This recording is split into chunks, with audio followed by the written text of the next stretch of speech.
Marcos capítulo 4, a leitura será feita do verso 26 até o final do verso 29, diz assim a palavra de Deus. Nós temos como tema nesta noite o servo e a parábola da semente. O servo e a parábola da semente. Diz assim a palavra de Deus em Marcos capítulo 4, e a leitura será feita do verso 26 até o final do verso 29. Diz assim a palavra de Deus. Disse ainda: o reino de Deus é assim, como se um homem lançasse a semente à terra, depois dormisse e se levantasse, de noite e de dia, e a semente germinasse e crescesse, não sabendo ele como. A terra por si mesma frutifica, primeiro a erva, depois a espiga, e por fim o grão cheio na espiga. E quando o fruto já está maduro, logo se lhe mete a foice, porque é chegada a ceifa. Até aí, queridos irmãos, a leitura da palavra de Deus. Vamos orar ao nosso Deus. Senhor, muito obrigado por este momento que o Senhor nos concede para podermos estar reunidos no Teu nome, para cantar louvores a Ti, mas também ouvir o que o Senhor tem a nos dizer. Te agradecemos pelo privilégio que o Senhor nos dá de poder encerrar esse primeiro dia da semana na Tua presença, Te adorando e buscando a Tua vontade para as nossas vidas por meio da Tua palavra. E que a Tua palavra nesta noite venha ao encontro das nossas necessidades. E se for o Teu querer, Senhor, que almas nesta noite possam se render aos pés do Senhor Jesus Cristo. E queremos também, ó Pai, neste momento fazer menção da irmã Ana, a esposa do diácono Cícero, que hoje à tarde teve febre, tem febre, e assim como o Senhor se dirigiu até a casa de Pedro para curar a sogra de Pedro, que estava ali com febre, e uma febre alta, nós te rogamos em favor da tua serva, ó Pai, que o Senhor possa estar visitando ela neste momento e estar restaurando a sua saúde. Queremos também orar por aqueles que ainda estão se recuperando, lembrar neste momento da irmã Edilene, que o Senhor possa estar a cada dia restaurando a sua saúde, ó Pai. Muito obrigado por tudo. Agora te pedimos pela mensagem, Senhor, fale aos nossos corações, conceda ao teu servo a intrepidez e a interpretação correta da tua palavra, mediante o teu Espírito Santo. É o que nós te pedimos e te agradecemos no nome de Jesus. Amém. Meus amados irmãos, podemos assentar. Então, irmãos, vamos para o tema que está aí na frente de vocês. A irmã Giovana também vai nos auxiliar, colocando aí os principais tópicos para vocês. No sermão anterior, irmãos, nós falamos sobre a parábola da candeia.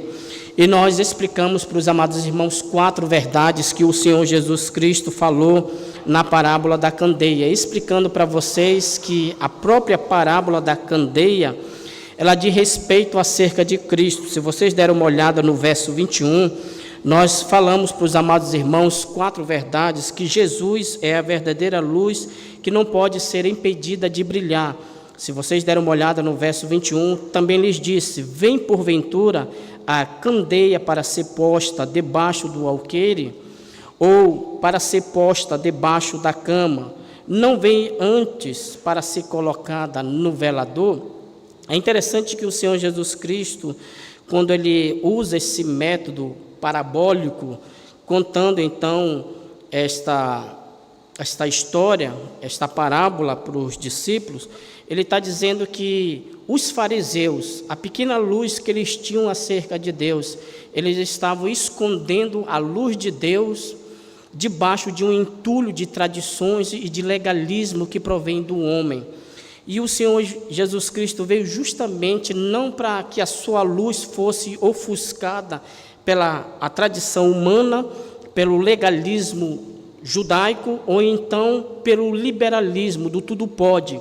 Jesus Cristo não veio para isso, muito pelo contrário, a sua luz, que é Ele mesmo, que é a luz do mundo, conforme em João capítulo 8, verso 12, eu sou a luz do mundo, quem me segue jamais andará em trevas. Então ele veio para ser colocado não debaixo de uma vasilha, porque o alqueire era justamente uma vasilha que se media o grão de trigo, se mediu o grão de trigo. Eu não sei quantos de vocês aqui que compram farinha, geralmente a pessoa mede pelo litro, né? Então era mais ou menos, o alqueire era mais ou menos assim. Então Jesus Cristo está dizendo que Ele que é essa luz, que é essa candeia, Ele não veio para ser colocado debaixo do alqueire, debaixo dessa vasilha, porque senão vai fugir do propósito.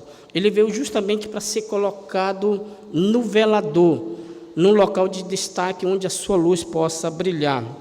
E nós consideramos então essas 3 verdades acerca de Jesus. E a lição principal é que a luz de Cristo prevalecerá para sempre. Jesus é a verdadeira luz que não pode ser impedida de brilhar. A segunda verdade que nós falamos, Jesus é a verdadeira luz que manifesta o que está oculto. Está aí no verso 22. Pois nada está oculto, senão para ser manifesto. E nada se faz escondido, senão para ser revelado. O que o Senhor Jesus Cristo está querendo nos ensinar, a partir do verso 22, que Ele aos poucos Ele será manifesto. Por enquanto, os discípulos até não estavam entendendo qual era o propósito do Messias, mas pós-ressurreição de Jesus Cristo, então os discípulos entenderam que essa candeia deveria ser mais divulgada e fazer então brilhar. Também Ele é aquela luz que manifesta os pecados que estão ocultos. E a terceira verdade é que Jesus é a luz, a verdadeira luz, que julgará conforme a luz recebida por cada um. Está aí no verso 24. Então lhes disse: atentai no que ouvis, com a medida com que tiverdes medido, vos medirão, também ainda se vos acrescentará. Jesus Cristo Ele nos ensinou através dessa parábola da candeia, que quanto mais você recebe luz da parte de Deus, isto é, conhecimento, mais conhecimento você terá. E que também você será julgado conforme a luz que você recebeu da parte dele. E por último, Jesus é a luz que recompensará cada um conforme aquilo que recebeu, está no verso 25. Pois ao que tem se lhe dará, isto é, você recebeu conhecimento e receberá mais conhecimento. Mas ao que não tem, até o que tem lhe será tirado. Lembra-se dos fariseus, que a pequena luz que eles tinham, que ofuscaram por causa da tradição do judaísmo, essa luz foi tirada deles. Os privilégios que os judeus tinham, como Paulo menciona em Romanos capítulo 9, a legislação, o culto, os patriarcas, isso foi tirado deles e foi dado então à Igreja de Cristo Jesus. Mas é interessante, irmãos, que antes de nós entrarmos aqui na parábola da semente, nós precisamos entender que aqui o Senhor Jesus Cristo, Ele está girando a chave. E nós haveremos de perceber que Ele começa a ensinar por parábola. O que é uma parábola, né? E qual é o propósito da parábola? O propósito da parábola é trazer uma lição e ocultar e revelar as verdades do reino de Deus. Lembra-se que o Senhor Jesus Cristo Ele toma uma nova atitude. Ele havia pregado claramente diante dos judeus, demonstrado que de fato Ele era o Messias, o Filho de Deus, mas os judeus estavam rejeitando. O que foi que Ele fez? Ele começou a contar historinha, começou a contar parábolas. Tanto é que, se vocês deram uma olhada em Marcos capítulo 4, dê uma olhada no verso 10, que os discípulos estranharam. Está aí no verso 10. Quando Jesus ficou só, os que estavam junto dele com os 12 o interrogaram a respeito das parábolas. E ele lhe respondeu: a vós outros é dado conhecer o mistério do reino de Deus, mas aos de fora, isso se referindo aos judeus que tanto entraram no embate com Jesus Cristo, tudo se ensina por meio de parábolas. E qual é o objetivo disso? Ocultar a verdade deles, para que vendo vejam e não percebam, e ouvindo e ouçam e não entendam, para que não venha a converter-se e haja perdão para eles. E o verso 13, então lhes perguntou: não entendeis esta parábola? É interessante essa pergunta que o Senhor Jesus Cristo faz, porque se nós temos uma compreensão da parábola do semeador, você terá compreensão das demais parábolas. Dê uma olhada no verso 13. Então lhes perguntou: não entendeis esta parábola? E como compreendereis todas as parábolas? Aí ele vai explicar a parábola do semeador, que uma semente caiu no solo duro, e Satanás foi lá e roubou essa semente, e o solo tipifica o coração do homem. Outra semente caiu no coração de solo rochoso, a semente cresceu, né, mas logo, porque não tinha profundidade, veio o calor e então matou aquela planta, aquela semente. Outra semente caiu entre os espinhos, mas a fascinação do mundo, a ambição pelas coisas do mundo sufocaram aquela semente. Mas o Senhor Jesus Cristo disse que a semente também caiu em um coração que é receptivo, que recebeu a palavra de Deus e frutificou. O que nós podemos aprender, irmãos? Que a parábola do semeador, ela é uma explicação para as demais parábolas que o Senhor Jesus Cristo começa a contar e nos ensinar uma lição. O que ele está dizendo? Que o Evangelho de Deus não será aceito por todos, mas que haverá um certo tipo de pessoas, um grupo de pessoas que atenderão, e que essa semente cairá em um coração que será receptivo à palavra de Deus. E hoje nós, com a graça de Deus, nesta parábola da semente, o que nós iremos aprender? Eu creio que nós temos a lição principal ali. A lição principal é que o reino de Deus, vamos ler, irmãos?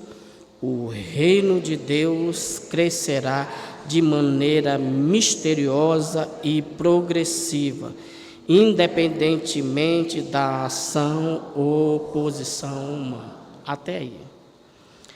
Então, o que nós iremos aprender nesta parábola da semente? Eu quero considerar com vocês 4 lições que a parábola da semente ela nos ensina. A primeira lição: o reino de Deus será expandido por meio do trabalho árduo. Dê uma olhada aí no verso 26.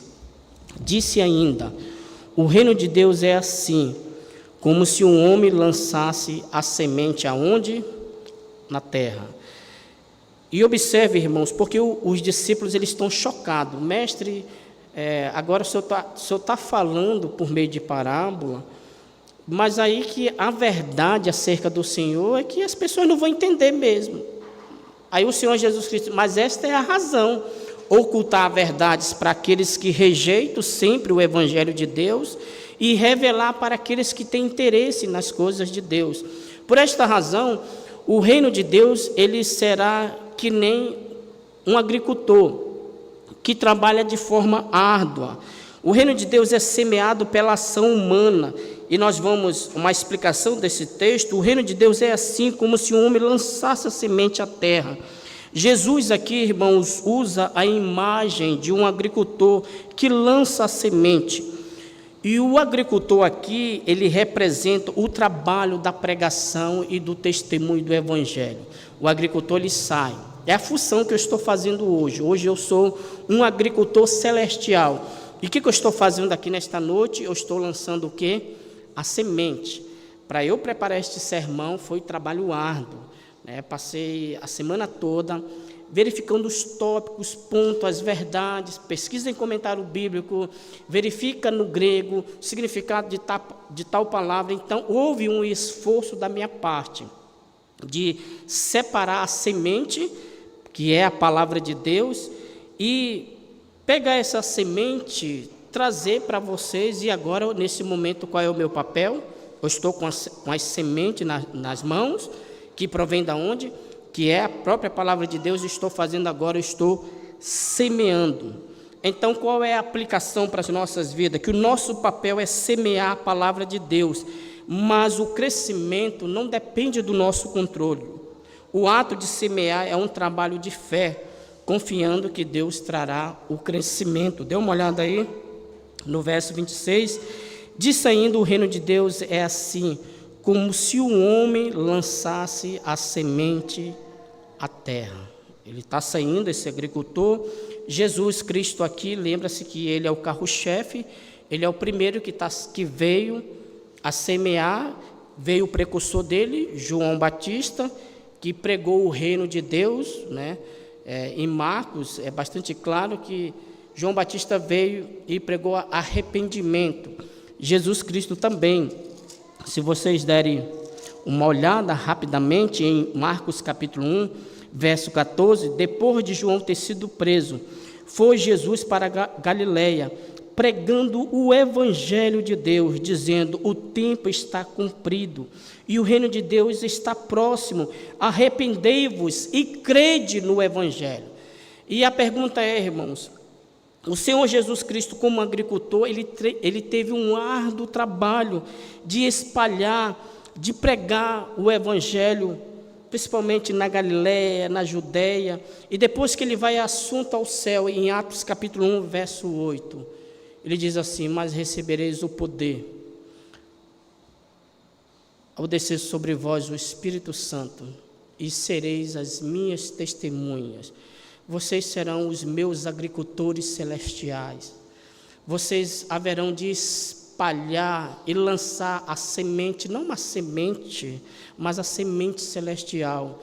E vocês vão pelo mundo, em Judéia, Jerusalém, Judéia, Samaria e até os confins do mundo, vocês vão, então, semeando esta palavra. Por quê? Porque o reino de Deus será expandido por meio do trabalho árduo do agricultor.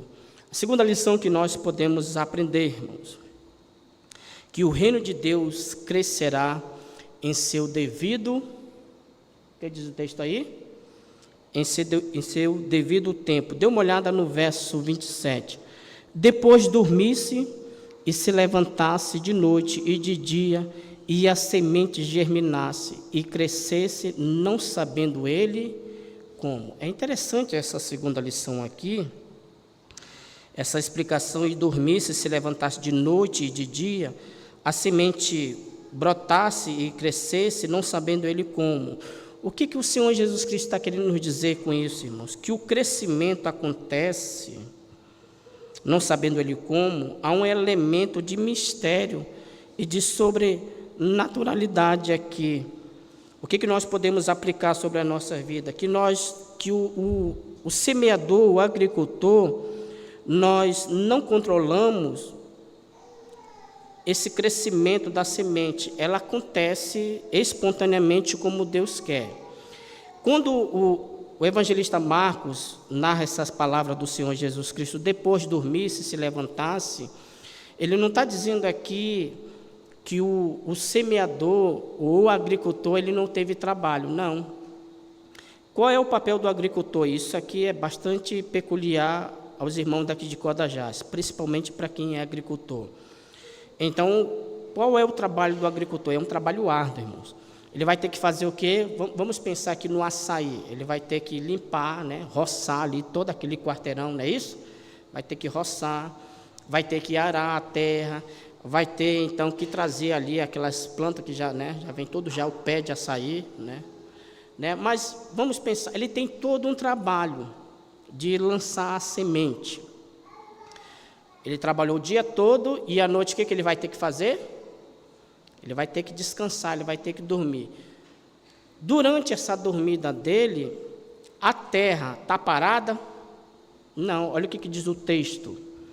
Dê uma olhada no verso 28. A terra por si mesmo o quê? Frutifica. Então, observe, irmãos, que o reino de Deus ele será expandido, mas cada um fazendo a sua parte. Eu estou fazendo a minha parte de lançar a semente, mas confiemos em Deus, que Deus haverá de fazer a sua parte também. Daqui a pouco eu vou para casa, vou descansar. Mas eu não sei se essa semente aqui ela vai cair num coração receptivo, Deus o sabe. Mas o fato é que essa semente um dia ela vai frutificar no coração de alguém. Talvez essa pessoa vai ficar vai gravar essa mensagem no seu coração e essa mensagem vai matutar na sua cabeça. Talvez 1 ano, 2 anos, 3 anos, 1 mês, 5 meses.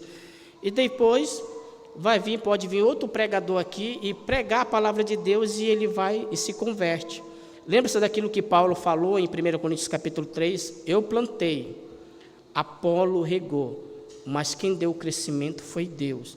De maneira que nem o que planta e nem o que rega é alguma coisa, mas sim Deus que dá o crescimento. Então, a semente caiu na terra. Ela vai crescer no seu devido tempo. Ela crescerá no seu devido tempo.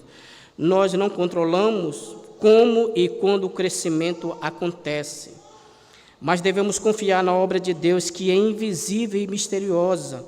Muitos dos resultados espirituais que buscamos não são visíveis de imediato, mas a obra de Deus ela acontece nos corações das pessoas.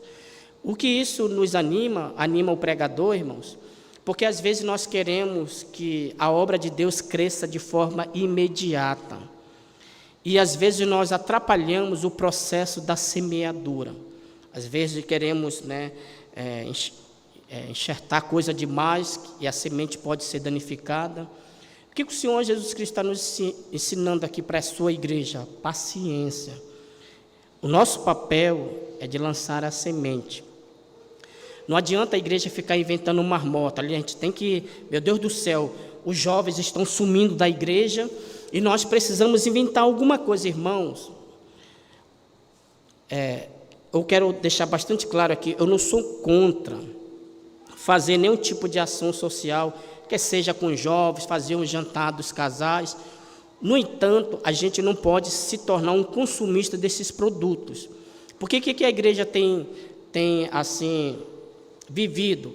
Ela tem praticamente se tornado consumidora de produtos. Então tem igreja que só funciona debaixo de programações.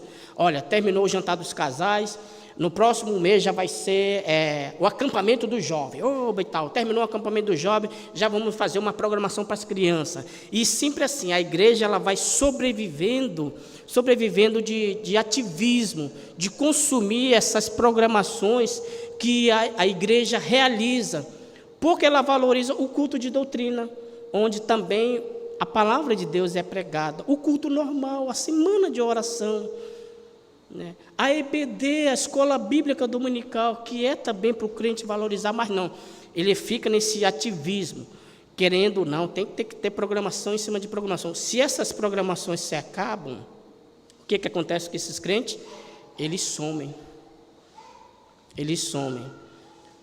Mas aí, irmãos, você está desacreditando no poder da semente. O que diz Paulo em Romanos capítulo 1, verso 16?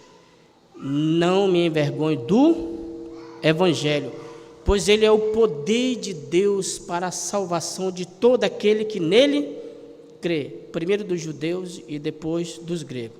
Perguntemos, irmãos, a nós mesmos: cadê os jovens daquela época quando nós fazíamos acampamento? Cadê eles? Eles foram embora juntamente quando as programações encerraram? Logo você percebe então que a fé desses jovens não estava onde? Em Cristo Jesus. Estava apenas em programações, meramente em programações para entreter. Como eu falei, eu não sou contra a igreja fazer retiro, não sou contra a igreja desenvolver uma programação para jovens, eu não sou contra a igreja desenvolver uma programação para os casais, mas a igreja não sobrevive de programações, a igreja sobrevive do Evangelho. Ela precisa crer e entender o Evangelho, porque depois essas coisas passam, irmãos. Você vai crescer, você não vai ter todo o tempo... você não vai ser todo o tempo jovem, você vai crescer, vai casar, vai se tornar adulto, vai envelhecer. E aí, é mera coincidência que hoje nós temos pessoas de 30 anos ainda brincando de videogame. Por quê? Porque quer sempre estar lá sendo criança, nunca quer ter responsabilidade com a vida, né? E o Evangelho ele não veio para isso.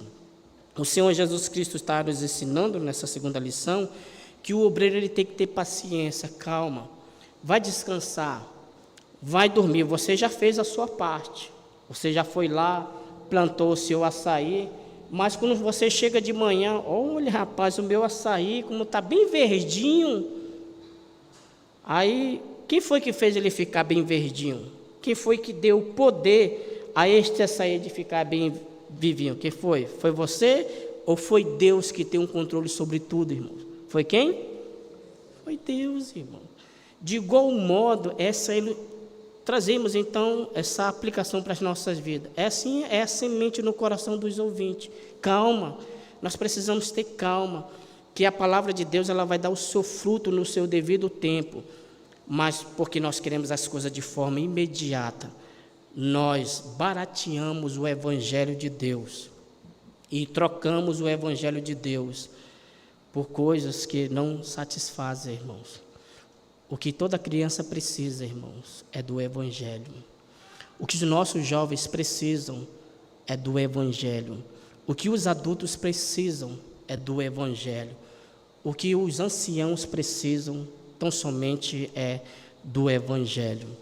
Jesus Cristo, quando ele assumiu a função de João Batista, depois que foi preso, ele não saiu inventando marmota, ele continuou pregando a mensagem do reino.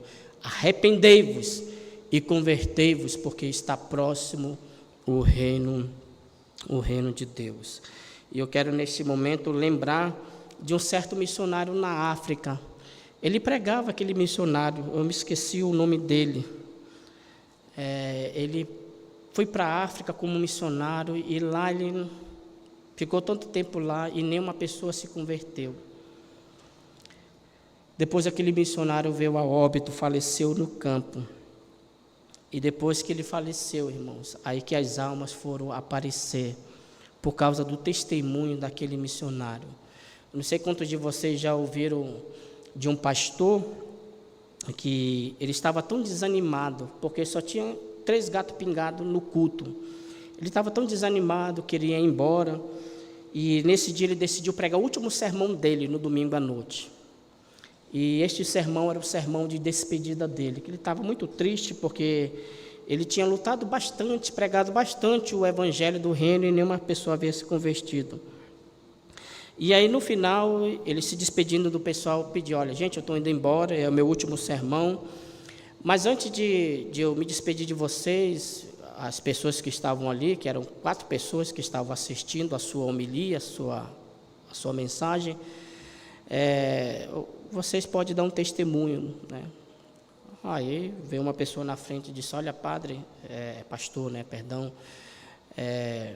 não teve naquele dia que o senhor pregou aquele sermão, o senhor não percebeu, mas eu entrei naquela noite aqui, eu ia me matar. Eu ia me matar naquela noite. E foi aquele o seu sermão que não permitiu, Deus falou comigo e eu não me matei naquela noite. E tinha do irmão, parece que era diácono da igreja, disse: olha, padre, não tem naquele dia que o senhor ia, pastor, né? Eu estou falando padre, né? Pastor, né? O senhor ia justamente fazer aquilo e tudo, naquele dia eu ia me divorciar da minha esposa. E você falou aquela mensagem foi direta ao meu coração. E por causa daquela mensagem, hoje eu sou um dos diáconos da igreja aqui. E aquele pastor, então, se animou no Senhor, porque ele achava que os frutos ele deveria vir no tempo dele. Às vezes não é assim, irmãos. Às vezes a gente colhe frutos, por exemplo, nós não devemos ser injustos. Eu, como um pastor, não devo ser injusto. Se nós fôssemos analisar a nossa igreja, a Igreja de Cristo, a 25 de dezembro, ela completou 60 anos. Mas vocês haverão de concordar que eu estou colhendo frutos daqueles que um dia ralaram plantando. Sim ou não? Sim. E outros colherão frutos daquilo que eu estou plantando. O trabalho de Deus é uma semeadura, irmãos. Um planta, outro vem lá na frente, daqui a 2 anos, 3 anos, e vai colher o fruto desse trabalho. Mas nós devemos ter que ter paciência e não colocar a carroça na frente do boi, querendo um crescimento de forma imediata, atrapalhando o trabalho de Deus. A terceira lição que nós podemos ver ainda é que o reino de Deus será estabelecido de forma progressiva. Dê uma olhada no verso 28. A terra por si mesmo frutifica. Observe esse processo, irmãos. Como é que essa semente ela vai nascer? Verso 28. A terra por si mesma frutifica. Primeiro, o que vem aí? A erva. Depois o que? A espiga. E por fim o grão cheio de espiga. Então o reino de Deus, ele nunca vai ser assim, pá, aconteceu. Lembra-se que os discípulos até queriam: Senhor, se tu é o rei dos judeus, se tu é o Messias, então se manifesta logo. Só que não é assim. O Senhor Jesus Cristo ainda haveria de morrer pelos seus, haveria de ir para o Calvário, morrer, mas os judeus, principalmente os seus discípulos, Pedro já queria que o Senhor se manifestasse. João e Tiago: o Senhor manda fogo do céu para consumir esses samaritanos que não querem crer na tua palavra, né? Se manifesta logo. Própria mãe de Jesus: olha, te manifesta logo, meu filho, né? Só que as coisas de Deus, elas são progressivas, irmãos. O processo, porque a terra por si mesma frutifica, primeiro a erva, depois a espiga e por fim o grão cheio de espiga. Há uma ordem natural de crescimento. Primeiro o broto, depois a espiga, até o grão estar cheio. Então o reino de Deus, ele tem um crescimento progressivo, passo a passo. E qual é a aplicação que podemos tirar dessa terceira lição? Muitas das vezes queremos ver resultados, como eu acabei de falar, de forma imediata. Mas o crescimento do reino segue o tempo de Deus, com as suas fases e os seus estágios. Não é o obreiro que tem esse poder de fazer a semente crescer.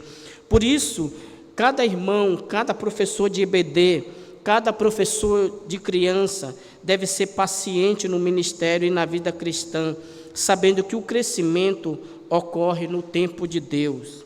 Assim como uma árvore frutífera leva anos para dar fruto, o reino de Deus também precisa de tempo para maturar, mas o fruto virá.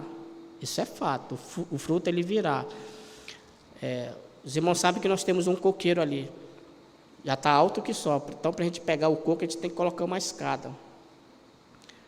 A gente está esperando que esse coco daqui da Casa Pastoral Nova comece a dar o seu fruto, porque vai ficar bem baixinho, aí a gente pode ir lá e pegar. Mas tudo isso leva o quê, irmãos? Tempo, né? Deixa o coqueiro nascer. Tudo tem um tempo. Assim é a colheita dos filhos de Deus. Tudo tem o tempo, nós não precisamos apressar este momento. A quarta e última lição: o reino de Deus se manifestará no dia da colheita final. Dê uma olhada no verso 29. E quando o fruto já está maduro, logo se lhe mete a foice, porque é chegada a ceifa. Esse é o momento que mais nós esperamos, irmãos, no trabalho de Deus. É este momento da colheita. Nós acabamos de cantar o hino do cantor cristão. Havemos de colher, havemos de colher. O que diz? Porque eu torci meu cantor cristão, né? O que diz o hino do cantor cristão? Havemos de colher, havemos de colher. O que nós podemos aprender com isso, irmãos? Para você, pai, que ainda está na esperança de ver o seu filho crente em Jesus Cristo, essa mensagem vai para você. Continue a pregar a palavra de Deus para o seu filho. Não adianta você querer lançar outra semente.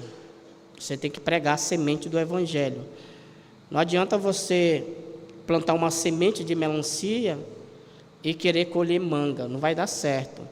Às vezes nós queremos ver os nossos filhos convertidos, mas o que nós estamos plantando no coração deles? É YouTube, é aquele menino lá do YouTube que influencia demais as crianças para o mal. Olha você, isso, eu falei? Quem? Felipe Neto, aquele, né, meio assim, né? Então, são essas sementes que nós estamos dando para os corações das nossas crianças. E elas começam já a crescer, já, né, meio assim, tudo, né? Então, dê a semente exata para a criança. E no tempo certo, ela vai frutificar.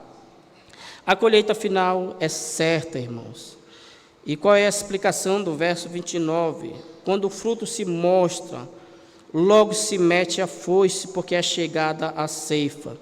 No final haverá uma colheita. A colheita representa o momento da plena manifestação do reino de Deus, quando Ele reunirá o seu povo. Eu quero ler algumas referências para nós começarmos a concluir. Abra sua Bíblia em 1 Coríntios capítulo 15, irmãos. 1 Coríntios capítulo 15. O reino de Deus. 1 Coríntios capítulo 15. Dê uma olhada no verso, a partir do verso 20. 1 Coríntios capítulo 15.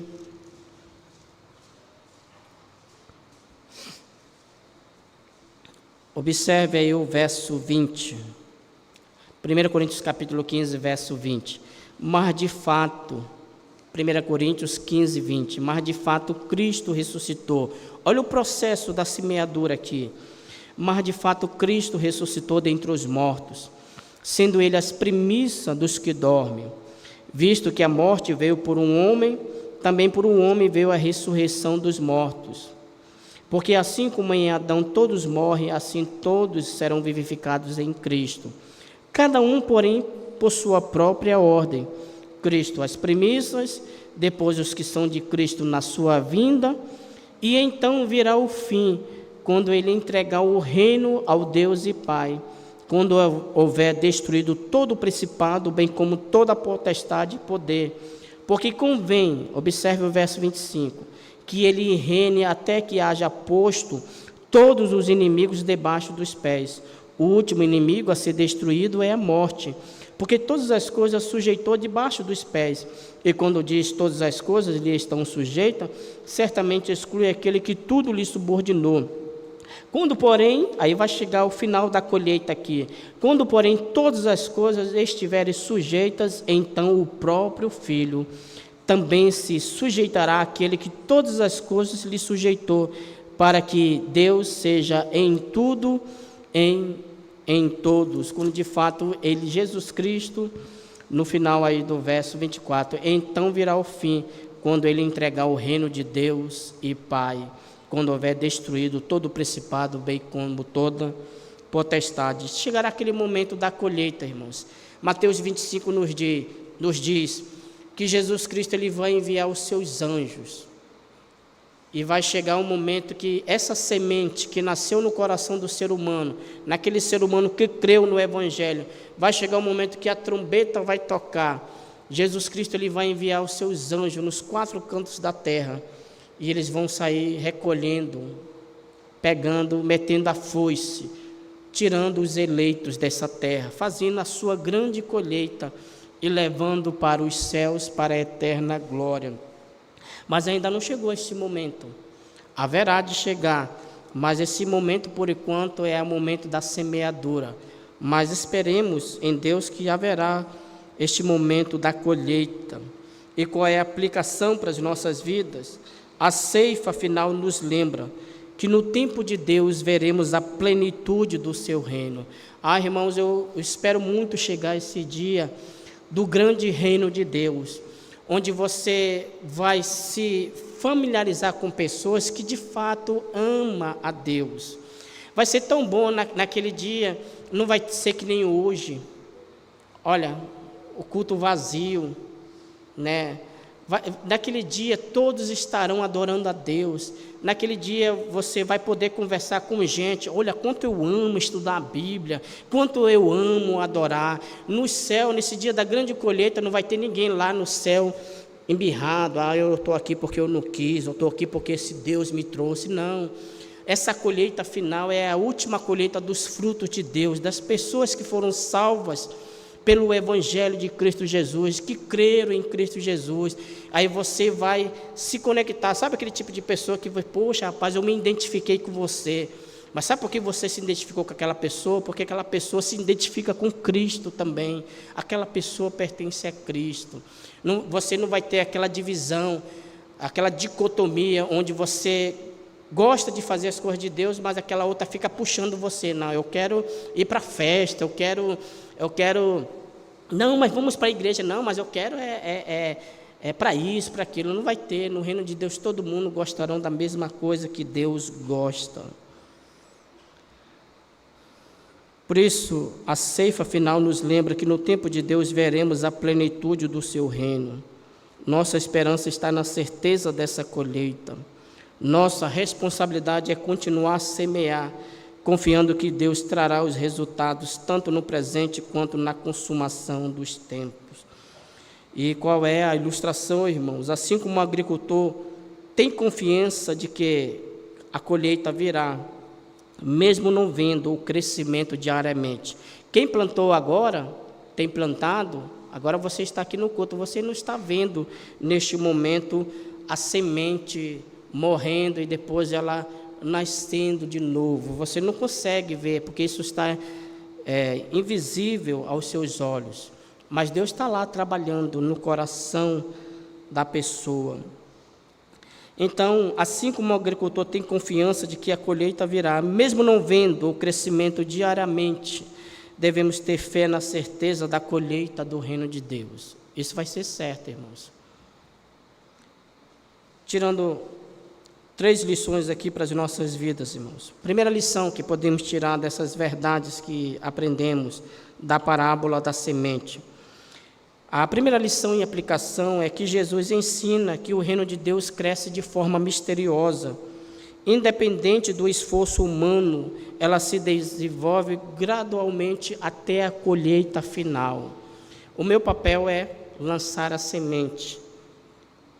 Com o tempo, essa semente ela vai frutificar, mas não depende do meu esforço. Quem tem poder de fazer essa semente nascer é Deus. Segunda lição em aplicação, Jesus nos ensina que o reino de Deus não cresce pelo esforço, mas pelo seu poder soberano.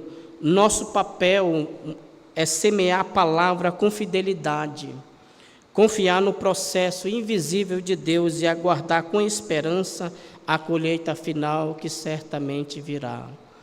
A terceira lição e última para as nossas vidas é que possamos ser pacientes e fiéis no ministério, sabendo que, embora não possamos controlar o crescimento, Deus está sempre operando, trazendo o seu reino em etapas, progressivamente, até a colheita final. E encerrar citando Tiago 5, versículo 7, quando Tiago diz assim: sede, pois, irmãos, pacientes até a vinda do Senhor. Eis que o lavrador espera o precioso fruto da terra, aguardando com paciência até que receba as primeiras e as últimas chuvas. Sejamos pacientes até a vinda do Senhor. Talvez você olhe aqui para 25 de dezembro, credo, pastor, mas 3 gatos pingados serão levados daqui dessa colheita final. Mas espere, irmãos, haverá uma colheita no Japão, onde Deus vai colher os seus salvos. Haverá uma colheita nos Estados Unidos. Haverá uma colheita em Manaus. Haverá uma colheita em Codajás. Haverá uma colheita nos 4 cantos do mundo. E a soma de tudo isso será uma grande colheita, onde todos os salvos se reunirão na presença de quem? Na presença de Deus. Talvez você diz, tão pouca gente vai para o céu. Não espere até chegar a grande colheita. Por isso que nós devemos sempre confiar. Tem aquele louvor também, que é um corinho: a nossa boca se encheu de alegria, né? Por causa da colheita que virá. E é exatamente isso que o Senhor Jesus Cristo nos ensina na parábola da semente.